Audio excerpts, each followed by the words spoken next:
खबर उत्तर प्रदेश के जनपद मुजफ्फरनगर से सामने आ रही है, जहां जनपद में बढ़ते प्रदूषण ने अब गंभीर रूप ले लिया है। बाहरी प्रदेशों से फैक्ट्रियों में जलने के लिए लाए जा रहे कचरे के खिलाफ किसानों का गुस्सा सड़क पर फूट पड़ा। भोपाल रोड पर भारतीय किसान यूनियन राजनीति के बैनर तले किसानों ने कचरे से भरे ट्रकों को रोककर जोरदार धरना शुरू कर दिया।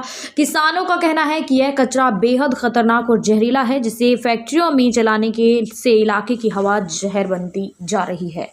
इससे सांस की बीमारियां, आंखों में जलन, त्वचा रोग और गंभीर बीमारियों का खतरा लगातार बढ़ रहा है। किसानों ने आरोप लगाया कि दूसरे प्रदेशों का कचरा मुजफ्फरनगर में लाकर यहां के लोगों की सेहत के साथ खिलवाड़ किया जा रहा है।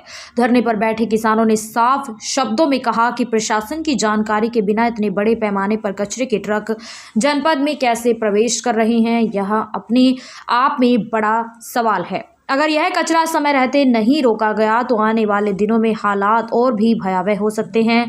किसानों का कहना है कि खेत, पानी और हवा सब कुछ प्रदूषित हो रहा है, जिससे आने वाली पीढ़ियों का भविष्य भी खतरे में है। किसान नेताओं ने चेतावनी दी कि यदि अगले 1 घंटे में कोई भी जिम्मेदार अधिकारी मौके पर नहीं पहुंचा और कचरे के निस्तारण को लेकर कोई ठोस आश्वासन नहीं दिया गया तो सभी पकड़े गए कचरे के ट्रकों को जिलाधिकारी कार्यालय ले जाया जाएगा। इसके बाद आंदोलन को और तेज किया जाएगा। धरना स्थल पर बड़ी संख्या में किसान मजदूर रहे और प्रशासन के खिलाफ जमकर नारेबाजी की गई। खबर लिखे जाने तक प्रशासन की ओर से कोई ठोस कार्रवाई अधिकारी मौके पर नहीं पहुंचा था, जिससे किसानों में भारी नाराजगी देखी गई। जनपद में प्रदूषण को लेकर यह आंदोलन अब प्रशासन के लिए बड़ी चुनौती बनता जा रहा है। आपका नाम? अंकित जावला, भारतीय किसान यूनियन राजनीतिक तहसील अध्यक्ष जानसठ। यहाँ रोड पे बैठे भोपाल रोड पर, आप क्या पूरा मामला जी कहाँ पे बैठे कैसे? पूरा मामला है यो लखनऊ से कचरा आ रहा है यहाँ रोज।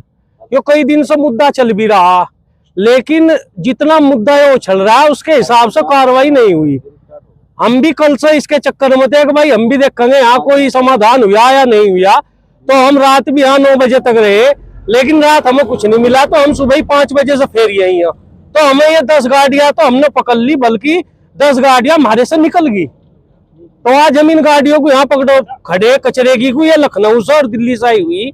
हम तो सरकार से ये पूछना चाह रहे, जब दिल्ली में इस कचरे पर बैन है जलाने पर, तो मुजफ्फरनगर भी तो एनसीआर में आ रहा, यो यहाँ कचरा क्यों जल रहा? अभी अधिकारी से फोन पर बात हुई, आपने कुछ कहा भी होने? संतोष जी हाँ, कोई उनका फोन आया था, व्हाट्सएप कॉल आई और ये कहा कि आपने गाड़ी क्यों पकड़ रखी। मतलब अधिकारियों का भी हो रहा, पैसे ले पैसे खा रहे और हमारे से ही पूछ रहे क्यों पकड़ रखी। यहाँ अब तक कोई नहीं आया, 2-2.5 घंटे में यहाँ बैठे हो लिए। अब हमने हमारे मलिक साहब का आदेश आया, धर्मेंद्र मलिक जी का, अगर यहाँ कोई 1 घंटे में नहीं आता तो इन सभी गाड़ियों को लेकर हम डीएम कार्यालय जाएंगे। और जब तक ये कचरा पूरा डीएम कार्यालय पर हम फूंक ना दे, चाहे 1 महीना हो या 2 महीने हो, हम इसका हमन करेंगे डीएम कार्यालय पर जाकर। मेरा नाम मोहित मलिक है। मलिक साहब, क्या मामला है कि रोड पे बैठ के पल बिछा के? देखो, रोड पे पल बिछा के आदमी तब बैठता है जब उसके जीवन के साथ खिलवाड़ होता है।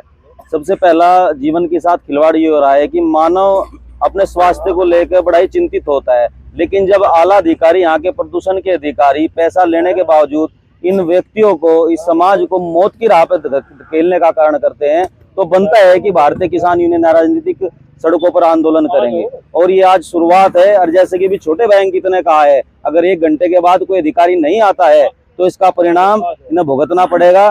देखिए, ये जो आला अधिकारी हैं ये तो अब बाहर भी घूमने के लिए जाते हैं, लेकिन जो इस मुजफ्फरनगर का किसान है, आम आदमी बाहर घूमने के लिए कहाँ जाए? वो छोटी सी आजीविका का उसका जीवन है, उसे जीने के लिए उसे यहीं पर रहना पड़ता है।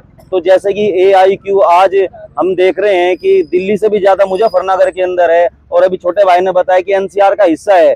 जब अगर कोई ऐसी बात आती है NCR वाली, तो सारे नियम और कानून NCR वाले लागू हो जाते हैं। लेकिन आज जब प्रदूषण की बात आई है तो इस पर क्यों नहीं संज्ञान लिया जा रहा है? तो इन लोग की आंखें खोलने के लिए भारतीय किसान यूनियन राजनीतिक मैदान में उतर चुका है, और भविष्य में भी चेतावनी दी जाती है कि इस आंदोलन को बड़ा भी किया जा सकता है। तो प्रशासन अपनी आंखें खोल ले और जल्द से जल्द इसका निपटारा कर ले।